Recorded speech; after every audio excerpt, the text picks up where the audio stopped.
The Last Night of the Titanic, Chapter 1. Boarding the Ship of Dreams. April 10th, 1912. Southampton, the docks were alive with noise. The shrill cries of newsboys hawking papers. The rhythmic thud of cargo being hoisted aboard, the low rumble of excited voices. From the mist rose the Titanic herself, her four funnels towering like cathedral spires. Her black hull loomed so high above the quay that it seemed impossible she could ever be moved by sea. "Good Lord," murmured Colonel Archibald Gracie, clutching his bowler hat against the salty breeze. "She's a floating city." Beside him, a fellow passenger chuckled. "They say she's unsinkable, Colonel, as safe as the hearth at home." Gracie squinted up at the massive hull. He had spent a lifetime in the army, had seen ships come and go, but nothing like this. Unsinkable? No vessel is unsinkable? But I'll grant you, she's magnificent. Nearby, a family pushed through the crowd, a small girl holding tight to her mother's hand. Eva Hart looked up at the funnels with round eyes. "Mama," she whispered, "it's bigger than a house." Her mother bent down, brushing back Eva's hair. "Yes, darling, bigger than 10 houses. But remember what I said. Something about this voyage troubles me." Eva's father laughed, adjusting his cap. "Nonsense, my dear. Look at her. She's the safest ship ever built. We'll be in New York before you know it." But Eva felt her mother's hand tighten, as though she sensed the ocean waiting. First-class passengers boarded by a separate gangway, their luggage carried by stewards in crisp uniforms. Jack Thayer, 17, walked proudly beside his parents, his new suit pressed perfectly, his hair parted neatly. He caught sight of other well-dressed young men, and for a moment he felt himself on the stage of a grand play. "This is something, isn't it, Jack?" his father said, his voice full of pride. "The greatest ship in the world, and we're aboard her maiden voyage." Jack nodded. Though his eyes lingered on the hundreds of third-class passengers shuffling up the aft gangway, families with bundles of clothes, mothers clutching babies, fathers with calloused hands gripping worn suitcases, he couldn't help but notice how differently they moved, not with pride, but with quiet hope. On the boat deck, Margaret Molly Brown adjusted the brim of her wide hat, her sharp eyes scanning the bustle of stewards and officers. She was used to ships, to travel, to the glitter of wealth, but even she was impressed. "Well, isn't she a beauty?" she remarked to a lady beside her. "Beauty," the woman sniffed. "She's a palace, Mrs. Brown, and they say she could stay afloat with half her compartments flooded." Molly raised an eyebrow. "Let's pray we don't put that claim to the test." She chuckled, though unease flickered in her chest. In second class, Lawrence Beasley, a quiet schoolteacher with spectacles perched on his nose, leaned on the rail, notebook in hand. He jotted quick impressions, the gleaming paint, the air of expectation, the way the ship seemed alive beneath his feet. He planned to write a book someday, and this voyage felt like the start of something. A steward approached. "Tea will be served in the saloon shortly, sir." "Thank you," Beasley said, slipping the notebook into his pocket. He looked out at the docks one last time, wondering how many souls were watching their loved ones depart. The great ship's whistle boomed, a deep, resonant sound that shook the very air. Passengers paused, startled by its power. Ropes were loosed. Tugs churned the water into froth, and slowly, impossibly, the Titanic began to move. Children waved handkerchiefs, men lifted their hats, women dabbed at their eyes with lace. The docks receded, the cheers faded, and the ship eased into the channel, bound for the wide Atlantic. On her decks, 6 people, strangers then, stood at the railings, each with their own thoughts. Jack Thayer, eager for adventure. Eva Hart, uneasy though she could not say why. Charles Lightoller, proud to serve as second officer on the greatest liner afloat. Molly Brown, amused and restless, already planning to explore every deck. Lawrence Beasley, reflective, quietly observing. Archibald Gracie, seasoned and dignified, yet stirred by the sight of so vast a ship. None of them knew the fate awaiting them. None could have imagined that this triumph of man's ambition would, within 5 nights, become a floating grave. But for now, as Southampton disappeared behind them, the Titanic sailed forward, her decks alive with music, laughter, and the certainty that she was invincible. Chapter 2. Life at Sea. April 11th to 13th, 1912. The Atlantic begins. The Atlantic stretched endlessly, a silver-blue canvas beneath the bright morning sun. The Titanic moved steadily, her hull slicing through the calm waters with a hum that passengers came to regard as a comforting heartbeat. On the first-class promenade, Jack Thayer leaned casually against the railing, tipping his hat to the steward who passed by with a tray of iced lemonade. He watched the bow cut through the waves, glistening with spray. The sea smelled of salt and oil, crisp and clean, and he felt, for the first time, the intoxicating freedom of being alone at sea. Beside him, Molly Brown strolled, gloved hands clasped in front of her, scanning the decks with keen eyes. "Do you know," she said to a young woman beside her, "that there are more than 2,200 souls aboard this ship?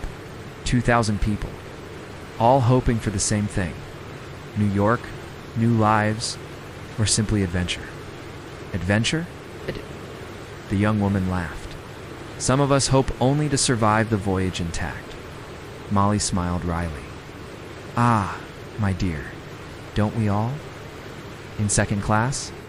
Eva Hart sat beside her mother in a shaded lounge, tracing the wood grain of the deck table with small fingers. She watched the waves, restless, even in their calmness. Her mother noticed her daughter's unease. "It's beautiful, isn't it, Eva?" Eva shrugged. "Big, too big, and the water is endless." Her father joined them, carrying a newspaper. "Don't be silly. We'll see the Statue of Liberty in a few days. We'll forget all these worries." But Eva remembered the chill of that first night. The seed of foreboding had already begun to root. Meanwhile, Lawrence Beasley moved quietly through the second-class promenade, notebook in hand. He jotted impressions. The way the sun glimmered off the rigging, the laughter of children playing near the railing, the precision of the crew going about their duties. He observed the subtle hierarchy of the ship.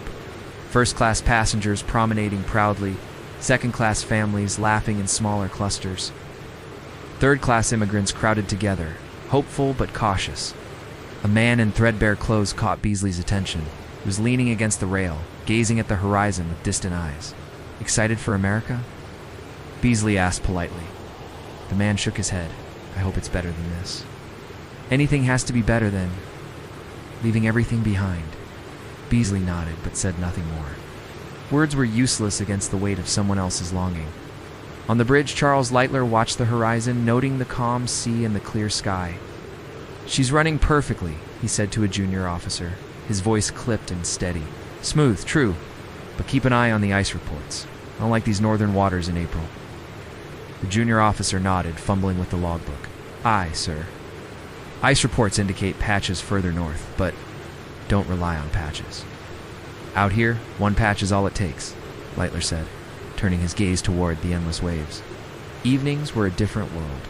First-class dining saloon glittered with chandeliers, polished silver, and the scent of rich sauces.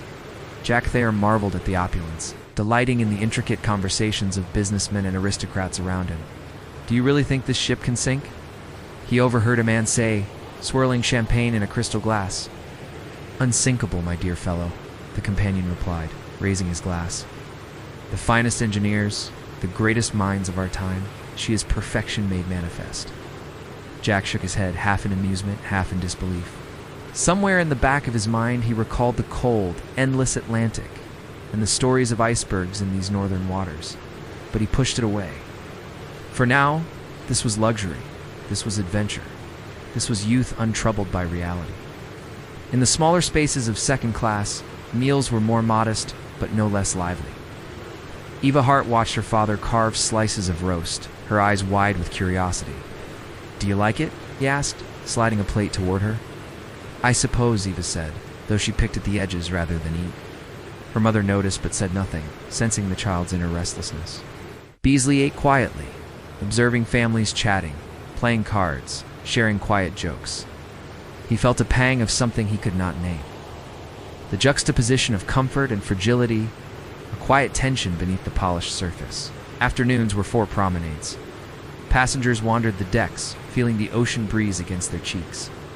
Jack Thayer raced along the rail with other boys, laughing, teasing each other about who could spot the first ship on the horizon. Molly Brown strolled slowly, noting each passenger, assessing their energy, their spirit, their nervous or hopeful expressions. The Titanic seemed alive. A massive engine of brass, steel, and wood. Each deck filled with the hum of footsteps, laughter, and music from the orchestra that played in the grand spaces. It was a palace, a city, a vessel of dreams, and everyone aboard felt, in some small way, that they were part of its magic. But beneath the laughter, beneath the luxury, there were small whispers of unease. Lightoller reviewed the maps of ice warnings, noting each patch, each cluster reported by other ships. The Atlantic in April was unpredictable, and even the greatest ship afloat was at the mercy of the ocean. Eva felt it too, though she could not name it. Sometimes she would stand at the rail, staring at the dark waters stretching forever, imagining what lay beneath. She shivered and pulled her coat tighter, glancing at her mother for reassurance. Jack, Molly, Beasley, Gracie, and the crew all had their own private moments of doubt, curiosity, or awe. None knew what awaited them, but the days passed in a haze of beauty, comfort, and the illusion of invincibility. And so the Titanic sailed, smooth, proud, and seemingly eternal, toward a fate that none aboard could yet imagine. Chapter 3, The Iceberg. April 14th, 1912. Late evening, the night was calm and cold. The Atlantic stretching black and endless under a star-speckled sky. The Titanic cut through the water with quiet precision, the rhythmic thrum of her engines a steady heartbeat. On the bridge, Second Officer Charles Lightoller peered through the glass, his eyes straining against the darkness. He adjusted the binnacle compass and frowned.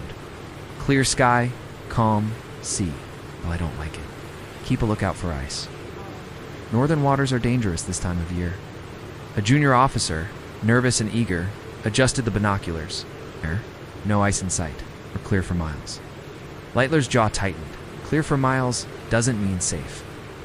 Watch everything on deck. First-class passengers lounged in chairs, wrapped in shawls against the chill. Jack Thayer leaned against the railing, inhaling the salty air. "It's perfect," he said to Milton, long beside him. "Calm sea, stars. Makes you forget we're on a ship." Milton squinted at the horizon. "Too perfect. Nothing ever stays that way." Jack laughed. Been reading too many sailors' tales. Across the deck, Molly Brown strolled with a friend, noting the groups of men and women enjoying the evening breeze. I don't trust calm like this," she muttered. "The sea has a way of fooling you." Below, in second class, Eva Hart clutched her mother's hand. The night was quiet, unnaturally so, and a shiver ran down her spine. "Mama," she whispered, "the water, it's endless, goes on forever." Her mother smiled reassuringly. "Just the ocean, darling. Nothing more." Her father, leaning on the railing nearby, nodded. "The Titanic is the safest ship afloat. We have nothing to fear." But Eva stared into the blackness, the vastness of the ocean somehow threatening. She hugged herself and whispered a silent prayer. Lawrence Beasley walked along the second-class promenade, notebook tucked under his arm. He recorded the sounds of the ship, the low chatter of passengers, the occasional scrape of metal beneath the hull. He was reflective, enjoying the calm, but he noted the slight chill creeping through the air. The ocean felt vast, indifferent, and he sensed the tension in those who noticed it. 11:30 p.m. First signs. The officers began reporting ice warnings received by wireless from other ships. Patchy ice ahead, northern course, came one message. Reduce speed. Captain Smith, walking briskly along the bridge, looked over at Lightoller. "We're moving too fast?" Lightoller shook his head. "No, sir. We're maintaining speed, but the ice reports concern me." The lookouts are ready." On the deck, the passengers continued to relax, oblivious to the danger ahead. Music drifted from the lounge, the strains of violin echoing faintly across the water. Out. Jack Thayer, leaning on the railing, murmured to Milton, "Ice wear. It's so calm you'd never notice it." Milton shrugged. "It's the problem. It's invisible until it's too late." 11:40 p.m. The collision in the crow's nest. Fred Fleet, the lookout, peered into the darkness. Eyes caught the faint outline of something massive. "Iceberg. Right ahead," shouted, his voice cutting the calm. A bell rang on the bridge, officers rushing to their stations. Hard a starboard came the command. Steam reversed, wheels turned, but the Titanic was already too close. The grinding sound of steel scraping ice echoed across the decks. Below, in second class, Ava's father looked up. "What's that sound?" he asked, frowning. Her mother gripped her hand tighter. Something has struck the ship. Passengers ran toward the railings, eyes wide in disbelief. Laughter and nervous chatter turned to confusion, then fear. Jack Thayer grabbed Milton by the arm. "Did you feel that? It's the ship." "Yes," Milton said, gripping the rail. "She's been hit, but she's so big, it can't sink, right?" "Can't," Jack muttered, his stomach twisting. 11:50 p.m. Growing uneasy, the crew moved quickly, checking compartments, assessing damage. Orders were barked from the bridge to the wireless room. Ice warnings from other ships suddenly seemed ominous. Thea, calmness deceptive. In the first-class promenade, Molly Brown watched with sharp eyes as passengers whispered among themselves. Some laughed nervously, others stepped back in fear. "Madam, do you want to move away from the rail?" asked the steward. "I want to see for myself," she said firmly, her instincts telling her that calm could not last forever. 12 a.m. reality begins. Passengers were now fully aware something was wrong. Whispers became conversations. "Do you think it's serious?" One woman asked her companion. "Possible," he replied. "Titanic can't sink." On deck, Lightoller moved briskly, issuing orders, overseeing the crew. "Prepare the lifeboats. Be ready. Women and children first." In second class, Eva felt a strange chill, despite her coat. "Mama, I don't like it," she said quietly. Her mother stroked her hair. "I know, darling, but we must be brave." Jack and Milton remained near the rail, both tense, both realizing that the night had turned suddenly, dangerously still. The Titanic had struck the iceberg, and the illusion of invincibility had begun to crack. Outwardly, the ship glided on, elegant and calm. But inside, the passengers' nerves tightened like a drawn wire, each moment stretching with suspense, each creak of metal a warning. Some still believed it was nothing. Some already feared the worst. And above them all, the Atlantic waited, dark and endless, indifferent to the lives aboard the great ship of dreams. Chapter 4. The first hour after the collision, April 14th, 1912. 11:50 p.m. to 12:50 a.m. The iceberg had scraped along the Titanic's starboard side, unseen by most passengers. Below, the hull shuddered, and faint vibrations traveled up through the decks. The orchestra played on in the first-class lounge, unaware, as though the music alone could deny disaster. On the boat deck, Charles Lightoller moved briskly, issuing orders. "Check every compartment. Report any flooding immediately. Signal to the wireless. Tell them to send help." A young sailor ran past, breathless. "Sir, water in 6 compartments. Forward." Lightoller's jaw tightened. "Forward. That's serious. Women and children to the boat deck. Be ready." In first class, Jack Thayer leaned against the railing, listening. The wind carried the low groan of metal, a sound he could not place at first. "Do you hear that?" he whispered to Milton Long. Milton glanced toward the bow. "It's the ship. It's settling. She's so big. She can," Jack interrupted, voice tight. "She can." Nearby, Molly Brown observed passengers milling in confusion. "What's happening?" the woman asked her. "Something's wrong," Molly replied, scanning the crew. Her eyes met Lightoller's. "We need to prepare. Don't wait for orders from others." In second class, Eva Hart clutched her mother's hand, pulling her coat tighter around her. "Mama, the ship feels funny, wobbly." Her mother smiled, though unease tugged at her voice. "It's just the sea rocking her, darling. Nothing more." Her father, leaning on the railing, nodded. "Everything's fine. Titanic is perfect. We'll see."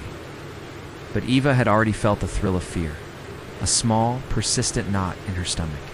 Below deck, Lawrence Beasley observed the crew rushing through corridors, examining the water lines. "Water forward," a steward said to him. "Some compartments are flooding." Beasley's stomach tightened. The quiet professionalism of the crew only made the danger feel more real. He began jotting notes in his notebook. The calm sea belies the hidden chaos of the ship itself.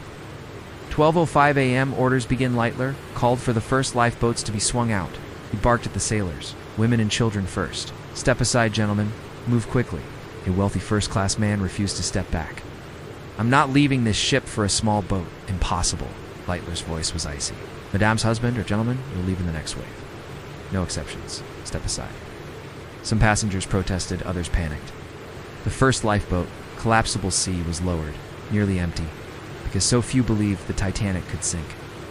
On deck, Jack Thayer and Milton Long watched the chaos, trying to grasp what was happening. "Do we leave?" Milton asked, anxiety creeping into his voice. Jack shook his head. "Not yet. We wait, see what the crew does?" "But I swear, Milton, this isn't a drill. Something is very wrong." In second class, Eva's mother held her tightly. "We'll be safe. The officers know what they're doing." Eva's eyes were wide. "I don't think they do, Mama. I don't think anyone knows." 12:20 a.m. Confusion and whispers spread through the decks. Is it serious? She's taking on water? The hull is breached. Some passengers refused to leave their cabins, clutching their valuables. Others fled to the decks, gripping life jackets they barely understood. Molly Brown surveyed the scene, frowning. She seized a sailor by the arm. "How soon will the boats be ready?" "Row out. Bring them back for others." The sailor hesitated. "Ma'am, it's risky. Do you think anyone will survive if we wait?" Molly snapped. She grabbed an oar herself, her jaw set. 12:30 a.m., the first lifeboats lowered Lifeboat 7, first class, was swung over the starboard side. Women and children hesitated, some clinging to husbands or fathers. "Go," Lightoller commanded. A child screamed. Mothers hugged babies tightly. The wooden boat hit the water with a soft splash, swaying with the motion of the Titanic. Lightoller moved from boat to boat, supervising and urging the hesitant. Orders came rapidly now. Lower the next boats. Women and children obeyed, stepping into fragile vessels, sometimes sobbing, sometimes silent in shock. On the port side, Molly Brown commanded her boat. "Row. If we wait, we die." She looked over the edge. Faces floated in the black water.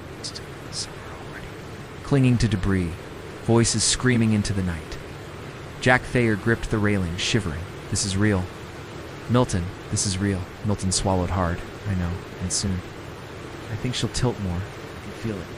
12:50 a.m. Realization that Titanic had stopped laughing at the Atlantic. Her invincibility was gone.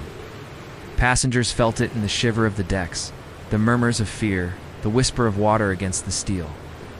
Jack turned to Milton. "You have to stay ready. The first lifeboats are only the beginning." Eva Hart's mother held her child close, whispering words of comfort, though she herself trembled. And Lightoller, overseeing the deck, issued orders with calm precision. He knew already that every second counted. The first hour after the Iceberg was over, but the night was far from finished. The Titanic, magnificent and doomed, continued her slow, silent tilt toward disaster.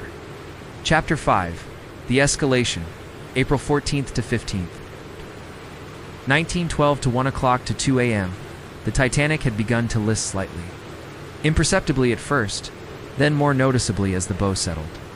The night air was bitter, heavy with salt, and the water lapped against the hull with a chill that carried through even the thickest coats. On the boat deck, Charles Lightoller moved briskly, issuing orders. "Lower away the next boats, women and children first. No delays." A wealthy man hesitated near the railing, clutching his coat. I cannot leave. This ship cannot sink." "I refuse." Lightoller's voice was hard. "Step aside, sir. Orders are orders.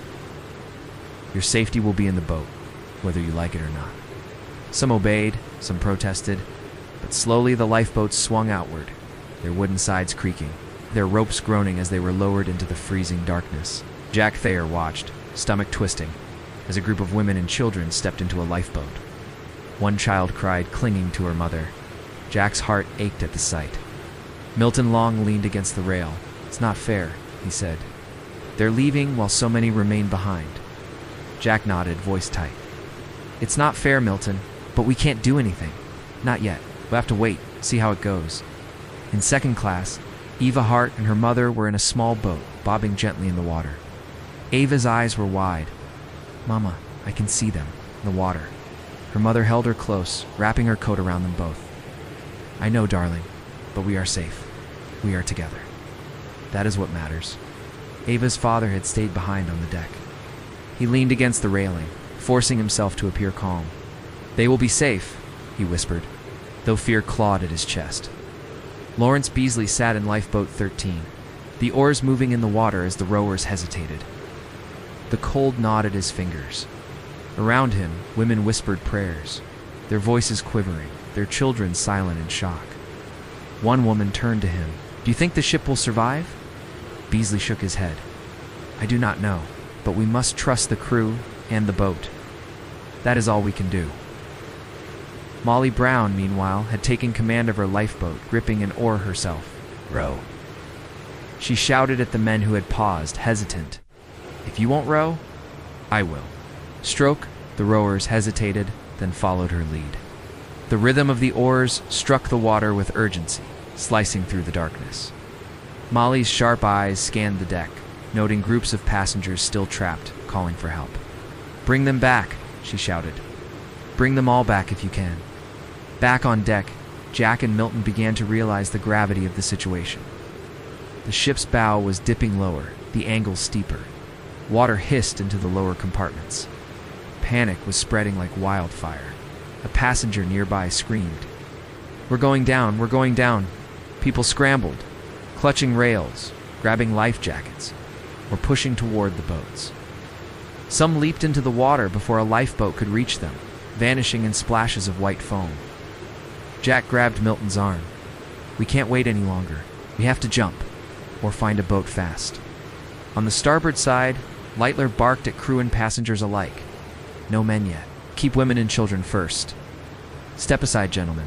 The chaos of the deck contrasted sharply with the calm of the water, now dotted with lifeboats and floating debris. Screams echoed, cries for loved ones mingling with the harsh commands of officers.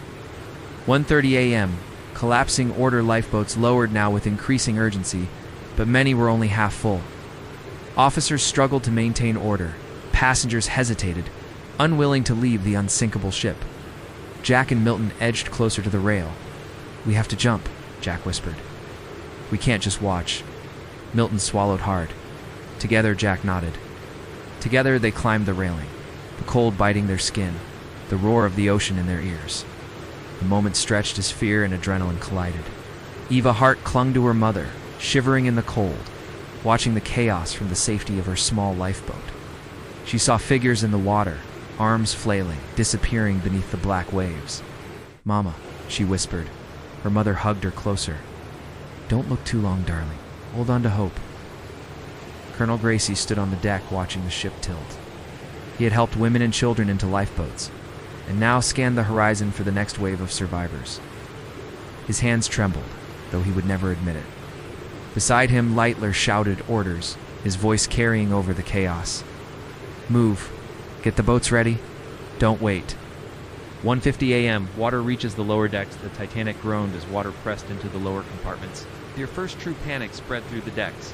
Some passengers fainted, others screamed. The orchestra's music had stopped, replaced by the sound of hurried footsteps, shouted orders, and terrified cries. Jack and Milton stood side by side, now on the edge of decision. "We jump when it tilts more," Jack said. A wave of icy spray hit the deck, splashing across their feet. Milton shivered. God help us. The first hour after midnight had passed, but the night's terror was only beginning. The Titanic, magnificent and doomed, leaned forward into the abyss, and every second carried the weight of lives yet to be lost. Chapter 6. The Stern Rises, April 15, 1912. 2 o'clock to 2:20 a.m. The air had grown sharper, colder, carrying the metallic temps of the Atlantic. On deck, the Titanic listed more steeply, bow plunging into the dark water, sending a low, terrifying groan-up through the steel skeleton of the ship. Charles Lightoller clung to the rail, shouting orders over the screams. "Women and children into the boats. Move quickly. Do not panic," but panic had already taken hold. Passengers were pressed together, their faces pale, eyes wide, teeth chattering against the cold. Some screamed, some prayed, some froze entirely, unable to move. Jack Thayer gripped the rail, heart hammering as the forward deck dipped beneath him. The cold spray soaked his face. "Now, Milton," he shouted, "now or never." Milton long swallowed, nodding. Together they leaped into the freezing Atlantic. Water closed over Jack's head like steel, Cold stole his breath instantly, shock clawing at his limbs. He kicked violently, surfacing in the chaos of waves, lifeboats, and flailing arms. Nearby, Eva Hart clung to her mother in Lifeboat 14, shivering. "Mama, what about Papa?" Her mother hugged her tightly, whispering, "We must have faith. We must stay alive. That is all we can do." Her father, still on the ship's deck, forced himself to move toward the boats. He tried to maintain calm, helping women into collapsible sea, but each groan of the ship under stress cut through him like a blade. Lawrence Beasley, in Lifeboat 13, rowed as quietly as possible, eyes fixed on the Titanic's bow. He saw the forward decks disappear beneath the water, then the first glimpses of the stern rising high into the night sky. The whole stern. "It's coming up," he whispered, voice barely audible over the cries. Women in the boat covered their mouths, gasping as they watched the ship rear up like a living creature. The masts scraped the night sky, the funnels leaning at impossible angles. On the port side, Molly Brown held her oar tightly, keeping her boat steady. She peered across the dark water at the survivors struggling to stay afloat, many without life jackets. Her eyes narrowed. "We row closer," she said. "We'll take as many as we can." Her crew hesitated, fearful of capsizing, but Molly's determination was impossible to ignore. They adjusted their course, pushing toward the chaos. Colonel Archibald Gracie clung to a piece of debris, water up to his chest. He could feel the Titanic's weight shifting below him, hear the groan of metal bending and snapping. "It's rising," he shouted, voice hoarse, the stern, standing upright. He tried to keep his balance, arms wrapped around the wooden fragment beneath him. Round him, the water was filled with screams, splashes, and the desperate flailing of those clinging to anything that floated. The Titanic's stern lifted higher, towering over the night. Lights flickered in the final moments, some still burning in first-class cabins, reflecting eerily in the black Atlantic. Jack Thayer kicked toward a floating plank, pulling himself up beside others, gasping. Around him, the cold was unbearable, every muscle trembling uncontrollably. He looked back. The bow had vanished beneath the waves. Then, suddenly, the stern trembled, steel screeching as if the ship itself were alive, straining to hold together. A loud, horrifying crack echoed through the water. The ship split between the bow and stern. Passengers screamed as the stern pitched backward, then began its slow descent. Beasley's lifeboat rocked violently as waves from the collapsing hull swept across the sea. Women and children clutched each other. It's happening," one woman cried, tears freezing on her cheeks. Lightoller was flung into the water as the stern heaved. He surfaced, gasping, and found himself clinging to a piece of debris alongside Gracie and others. "Hold fast," he shouted. "Keep your heads above water." Screams faded as the Titanic sank. The air, once filled with cries, became a hollow silence punctuated only by splashes and the gurgle of water swallowing the ship. Eva Hart, safe in her lifeboat, hugged her mother. Her father was gone, somewhere in the black Atlantic, and the child's small body trembled. Molly Brown rowed relentlessly, pulling survivors aboard, her face white and frozen, but her resolve absolute. Jack Thayer clung to the debris, exhausted, unable to speak. Round him, the sea was littered with people and floating wreckage, the horror and scale almost impossible to comprehend. The Titanic, unsinkable and magnificent, had vanished beneath the Atlantic, leaving only memory, water, and the night. Chapter 7. The Hours in the Water, April 15th, 1912. 2:32, 8 a.m. The Atlantic was merciless. The wind had risen, and a bitter chill gnawed at every exposed limb.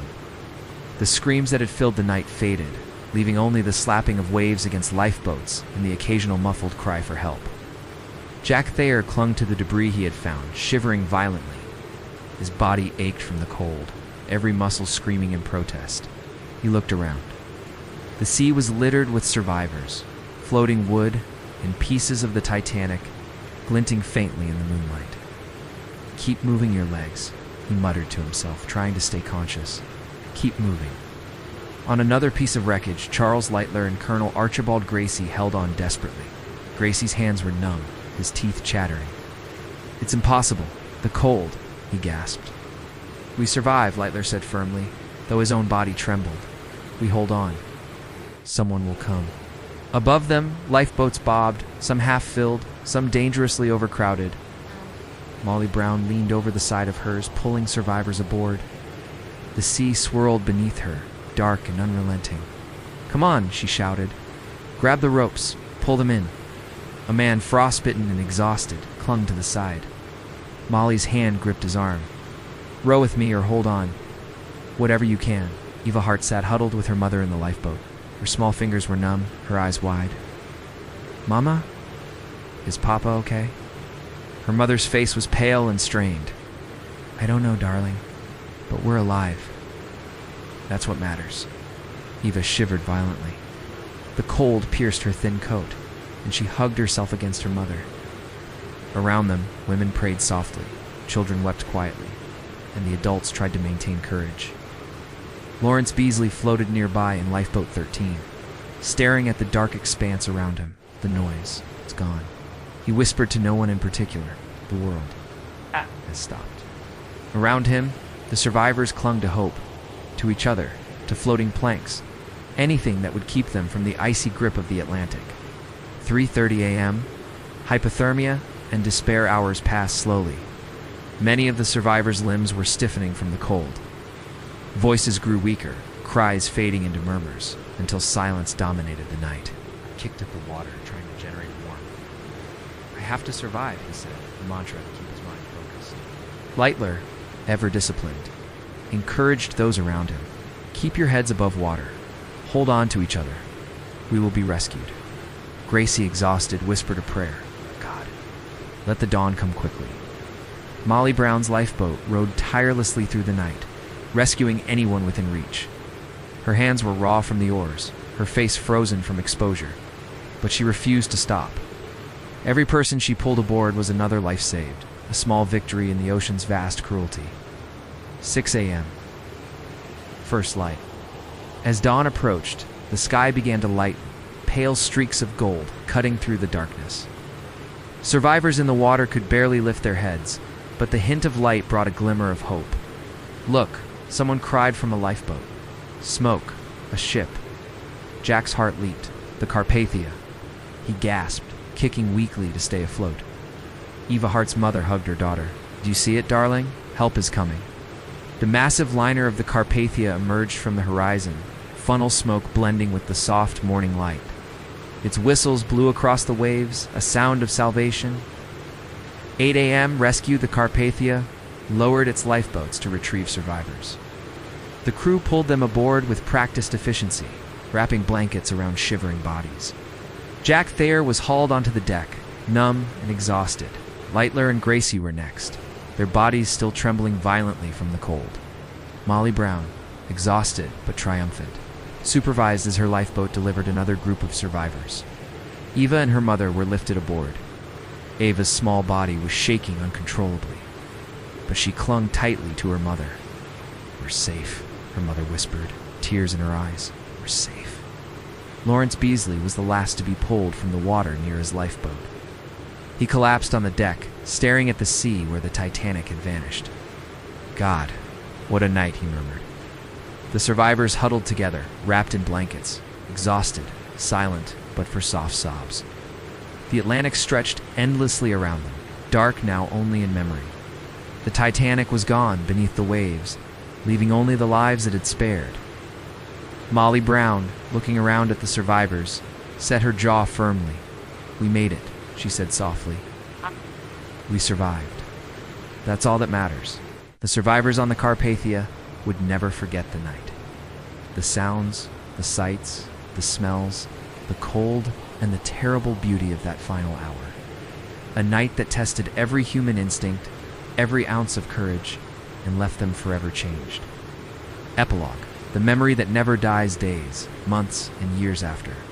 The Atlantic had claimed the Titanic, but it could not take the memory of those who survived. On the deck of the Carpathia, wrapped in blankets, the survivors huddled together, staring out at the cold, indifferent sea. The morning sun glinted off the waves, mocking in its brightness the horror that had passed. Jack Thayer sat quietly, staring at the horizon. His body had survived the icy water, but his mind was restless. He could still hear the groan of the hull, the splintering of wood, the screams that had filled the night. He shivered, not from cold, but from memory. Nearby, Charles Lightoller lit a cigarette with steady hands, his expression taut with the discipline that had kept him alive.